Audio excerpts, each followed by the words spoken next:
uulitin ko po ang aking pangako, ha? Hindi ko po kayo tatantanan.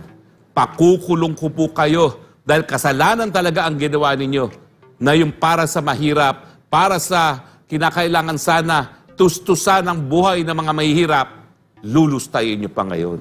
Ano ba akala nyo? Masisikreto nyo yan? Kamakailan lang, meron kang inilabas sa yung social media na patunay na merong Exicom memorandum. Ayan, pakipaliwanag ulit ito. Well, ito po yung paglalapanan naman sa pondo ng PhilHealth. Sang-ayon po ito sa batas na ating isinulong na Universal Healthcare, ang pondo po ng PhilHealth, pinalaki natin dahil dinagdagan po natin ang panggagalingan ng pondo. Kasama na po dyan ang kita ng PCSO, kita ng PAGCOR, at saka syempre yung kita ng sin taxes. Mantakin ninyo, ang batas ay sinasabi lahat ng pondo ng PhilHealth dapat ibigay bilang benepisyo. Kakaunti pa lang po yung mga sakit na nabibigyan ng tinatawag ng case rates o ng pera ng PhilHealth. Ako nga po, ilang beses na ako na hospital sa pulmonya, hanggang 7,000 lang nakukuha ko dahil yun lang po ang case rate ng PhilHealth para sa pulmonya. Pero ang ating layunin sa batas, darating talaga ang panahon na wala nang mahirap na mamamatay lamang dahil sa kahirapan. At ang importante lang talaga, mapalago ang pondo ng PhilHealth nang sa lahat ng sakit at lahat ng gamot, mabayarang libre. Mantakin nyo, ito na po ang ebidensya. Abay, sobra daw ng 90 billion ang pera ng PhilHealth. At ngayon, ibinabalik nila ito sa national government, sa Bureau of Treasury. Yan po'y labag doon sa nakasulat sa batas na lahat ng pondo ng PhilHealth dapat ilaan para sa benepisyo ng mga miyembro. Kung ayaw nilang ibigay sa karagdagang benepisyo, huwag silang magdagdag ng premium. Dahil ang alam naman natin, nung kailan lang, nagdagdag na naman. Ang nakakabahala, ito po, ayon dito sa aking memorandum na pinapakita ngayon sa screen, aprobado na pala ng Board of Directors ng PhilHealth ang pagbabalik ng mahalagang 90 billion pesos para po lustayin at lapain ng gobyerno. At ito pala po, bago pa naisiwalat, ang unang 20 billion ay naibalik na sa Treasury. Mga kaibigan, hindi po dapat binibigay sa national government ang sobrang pondo ng PhilHealth. Ang dahilan nila, kinakailangan ibalik sa national government yung mga pambayad sa premiums para sa mga mahihirap na walang pambayad ng premiums dahil hindi naman daw po nagastos by way of benefits. Ang dapat ginawa po nila, hindi nila ibinalik, kung hindi, binigay by way of benefits. Ngayon nga lang po, meron na namang mga may-ari ng hospital na nag-text sa akin at ang sabi, matapos makita yung aking vlog kagabi tungkol nga dito, abay, ang dami daw na hindi pa nababayaran ng PhilHealth sa mga pribadong ospital. Anong sasabihin ninyo na sobra ang pondo ng PhilHealth? Samantalang napakalaki pa rin ng utang ninyo. Ito po malinaw dito po sa dokumentong ito na itong memorandum ay alinsunod na sa approval ng board. So naitago nila yan bago ko maisiwalat. At kung titignan nyo po, ang unang naging release ay Mayo. Ano bang date yung Mayo na yon? May 10. Ibig sabihin, nakapag-release na sila ng magkano yun? 20 billion pabalik. First tranche. Samantalang yung 20 billion na yan, napakadami sanang nabili ng gamot, napakadami sanang mga sakit na nabigyan ng case rate. Nasaan na ba ho ang konsyensya ng ating mga namumuno sa bayang ito? Palibasa, lahat sila, ang daming nakaw na pera at hindi nila kinakailangan ng tulong sa gobyerno pag sila'y nagkasakit dahil sila nag-i-stay pa sa mga malahotel ng mga ospital. Pero paano naman po yung mga mahihirap na 90 billion could have? Baka po pwede na pong nasalba ang buhay ng napakadaming mga mahihirap kung ginamit yan sa benepisyo. At para kiba po ang batas na nagsasabi na ang pondo ng PhilHealth dapat magastos lamang sa benepisyo kung hindi naman po susundin. Ano ang paggagamitan yan? Doon nga daw doon sa meeting ng ng PhilHealth Board, ang sabi gamitin natin ang 90 billion para sa mga more noble causes. Anong noble causes yan? Pamigay na naman para pambili ng pirma. Ang kadudak-duda pa po, ang karamihan ng 90 billion, i-release malapit na sa eleksyon. Di ba nung minsan, in-impeach namin ang isang presidente At meron din isang kandidato ng senador na ang pamamagitan nila para makampanya, mambigay ng PhilHealth card noong mga panahon na hindi pa po lahat ng Pilipino ay miyembro ng PhilHealth. Bakit po ganyan? Bakit po pinupolitika ang mga pondo na nakalaan sana para sa pinakamahihirap na kababayan natin? Alam niyo po, ang karapatang kalusugan, hindi po yan pribilehiyo.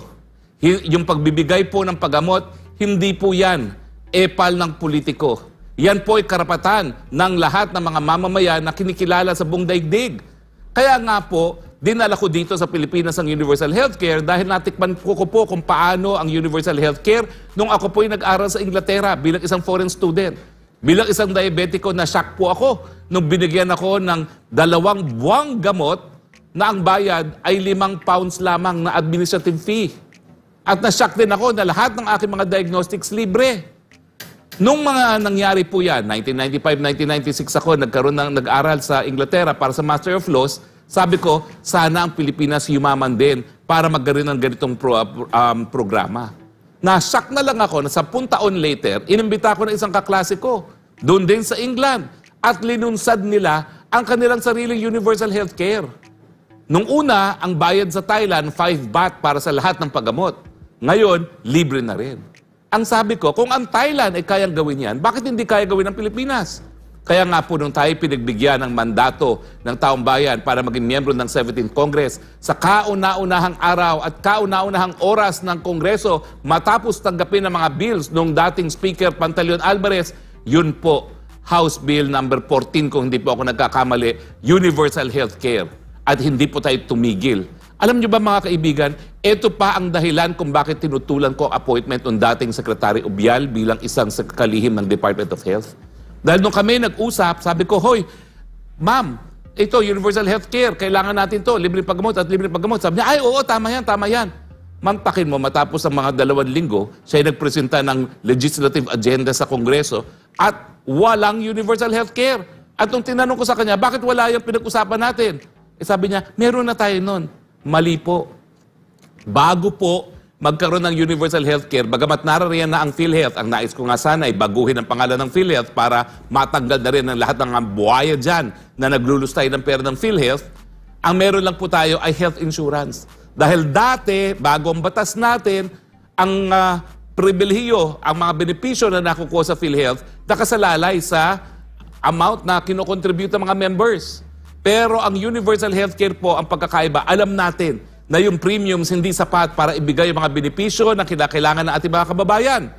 Kaya nga po, kung kulang ang premiums at talagang kulang po yan, tutustusan po yan ng gobyerno sa pamamagitan ng regular budget, ng pera galing sa PAGCOR, PCSO at ng SIN taxes. Kasama na rin po yung mga premiums ng kaya magbayad ng premium. Pero hindi na po kinakailangan na magbayad ng premium para makakuha ng benepisyo. Lahat ng Pilipino, miyembro ng PhilHealth. Hindi na kinakailangan manggaling sa kanilang bulsa ang premiums. At ito po yung ginamit nilang 90 billion. Yung nakalaan na pondo ng gobyerno para gawing premiums ng mga hindi kayang magbayad ng premiums. Paano na ngayon ang gagawin ng mga mahihirap na hindi nila kaya magbayad ng premiums, ibinalik sa gobyerno yung 90 billion. Mamamatay na lang sila dahil sa kahirapan. Ang punto nga po, akala ko ba ang galing-galing ni PBBM kumuha ng mga kapital, kaya lamyerda siya ng lamyerda sa buong daigdig. Hindi ba magkanong sabi niya, 3 trillion in investments daw ang nakuha niya. Bakit ngayon walang pera ang treasury? At ang kukunin pa, yun nakalaan na para isalba ang buhay ng mga mahihirap. Magpakatotoo po kayo dyan sa gobyerno. Sabihin nyo ng totoo, palpak kayo. Kaya pati po ang pondo para sa mga mahihirap, linulustay ninyo at gagamitin nyo para sa mga programa na alam nyo naman, isusulong nyo lang ang inyong mga sarili sa kapangyarihan habang buhay. Naku, ako po ay isang Kristiyano at ayaw ko po talaga mag-isip ng masama para sa iba. Pero kapag ganyan po, na binigay na ng Panginoon ang pagkakataon para masalba ang buhay ng mga mahihirap, laban sa sakit, at lulustayin nyo pa, ano pong iisipin namin? Kung hindi sana kayong magkasakit na at mga ilangan sana kayo ng tulong nang maramdaman nyo kung anong nararamdaman ng napakadaming Pilipino na namamatay dahil lamang sa kahirapan. Uulitin ko po ang aking pangako, ha? hindi ko po kayo tatantanan. Pakukulong ko po kayo dahil kasalanan talaga ang ginawa ninyo na yung para sa mahirap, para sa kinakailangan sana tustusan ang buhay ng mga mahihirap, lulustayin nyo pa ngayon. Ano ba akala nyo? Masisikreto nyo yan? Hindi nyo ba alam dati pa yan, 2017 pa yan, mula nung sinulong natin ang PhilHealth, bantay sarado na ako sa inyo. Di ba nangako naman ako kung nababantayan ko kayo? Bakit akalain nyo ngayon, makakalusot kayo? Hindi po. At antayin nyo po ang inyong mga demanda this time. Dahil 4 na beses po kayo na maglulustay ng halaga ng pera para sa mga mahihirap, sapat na po yan para sa plunder. Habang buhay po kayo ipakukulong. Kayo mga walang konsyensya, walang kaluluwa dyan sa PhilHealth. Attorney, last February, sa isang pagdinig dyan sa Kamara, nabanggit nitong PhilHealth na nasettle na nila yung 50 billion pesos na unpaid claims. Kasama na dyan yung mga 27 billions na utang sa mga ospital. Ito yung utang nila sa mga nakalipas. Pero matitiyak ba nila na wala na silang pagkakautang para sa taong ito considering ang unang tranche Mayo pa lang inilabas na nila? Hindi po. Sa katunayan, ayan na naman ang mga text sa mga may-ari ng ospital sa akin dahil ito po kagabi, ito rin yung aking videlag. Bagamat nabanggit ko na ito noong Biyernes. Pero sandali lang po ang diskurso natin dahil wala pa akong dokumentong hawak. Ito na po ang dokumento. So hindi lang po board resolution pala ang inaprubahan, ito na po. Pati yung detalye kung paano i-implement yung board resolution na yun na nabanggit mismo dito sa memorandum na ito ay narariyan na. Ngayon po, siyempre, itatago na nila yung board resolution. Pero, nailabas na po na po ito. No? At wala na po silang magagawa. Alam na po nila ang katotohanan. So, ngayon po, mga congressman, mga senators, ito po ang dapat ninyong bigyan ng pansin. Dahil ito po talaga labag sa batas. At siyempre, ang pinakamasakit, ibis na gamitin sa pagkakasakit ng mga mahihirap, ngayon, gagamitin sa mga pamamaraan para magpasasa sa posisyon ng mga taong gobyerno. May pera naman, attorney, pero bakit kailangan pa magtaas ng premium? Yun nga Kung ayaw nyo magbigay ng karagdagang benepisyo, gawin ninyo yung ginawa dati ni Presidente Duterte at nung minsan ni Presidente Marcos. Huwag nang itaas ang premiums. Nang sa ganun, wala kayo ibabalik. Pero hindi po pwede yan na narariyan ang pera, ibinalik nyo pa sa gobyerno. Dahil pinagbabawal po yan ng batas. Ulitin ko po, pag hindi susunod ang gobyerno sa batas, sino pa ang susunod sa batas? Bakit susunod ang ordinaryong mamamayan sa batas kung alam niya ang gobyerno mismo lumalabag? Yan ang katungkulan ng ekotibo. Ipatupad ang ating mga batas. Ay nako, dito talaga sa Philippines talaga. Bakit kaya ganito? Ang problema, iisa lang ang bayan natin, iisa lang ang minamahal nating bayan. So forced to good tayo. Kaya wag po tayong mananahimik, wag po tayong papayag na magawa ng mga tulisan sa gobyerno ang mga nais nilang gawin. Hanggang siguro sa kasalukuyan, marami pa rin sa ating mga kababayan ang nagre-reklamo na hindi mabayaran yung kanilang mga hospital bills, attorney, lalo na sa mahirap na buhay ngayon. Kumbaga, hindi nga sasapat pa yung binibigay din ng PhilHealth sa kanila. Yet ito, may pera, pero ayaw namang gastusin para dito sa ating mga kababayan. Yun nga po ako, nung huling pagkaka-hospital ko, nung kailan lang partner, hindi ako nakapunta rito kasi talagang diabetic, prone ako sa upper respiratory infection, yung tinatawag na bronchitis. Ang aking bill, 38,000. Ang nabayaran lang sa akin ng PhilHealth, yung case rate na 7,000. Kung sobra-sobrang pera nyo, di bayarin nyo sana yung buo para zero billing dahil yan naman po talaga ang ninanais ng batas. Ang nakasaad po dun sa International Covenant on Economic, Social and Cultural Rights na nakabahagi po ang right to health, gawin ng lahat ang gobyerno para mabigyan ng katuparan ang karapatan. To take progressive steps, unti-unti, para mabigyan ng implementasyon ang karapatan sa kalusugan. So kaya po nag-uunti-unti tayo ngayon dahil pinapalaki natin ang pondo na pagbigay ng benepisyo. Pero kapag dumarating ang mga balita nito na imbis na palaki ng pondo at gamitin sa benepisyo dahil progressive steps nga ang dapat na gawin ng gobyerno, ay ibinabalik sa gobyerno, talaga mawiwindang ka. At ang tanong nga, para saan nyo gagamitin ito?